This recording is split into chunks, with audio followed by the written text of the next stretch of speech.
Shuhrat aka, mana bugun 25-may so'nggi qo'ng'iroq tadbiri ko'rib turganingizdek biz Samarqand shahar 81-sonli umumta'lim maktabidamiz. Eng katta maktab, ya'ni 2000 ga yaqin maktab o'quvchisini o'ziga oladi.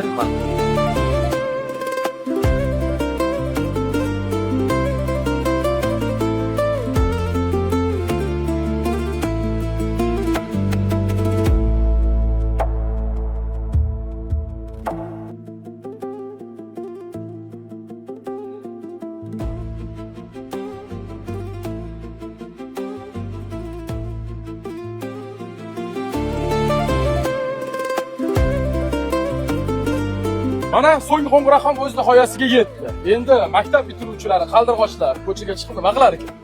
To'g'ri aytasiz, mana so'nggi qo'ng'iroq chalindi.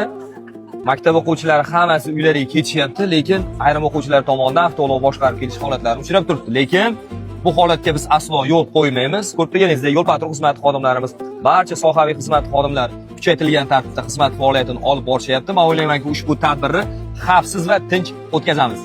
Respublika bo'yicha hamma hududda nazoratga olingan. Shu bilan birgalikda Samarqand shahar, Samarqand viloyatida 24 yil nazoratda. Har bitta bolani yuradigan turishlargacha hammasi kontrolda bo'ladi. Tushundinglarmi? Tushunarli boshliq, nazoratni kuchaytiramiz.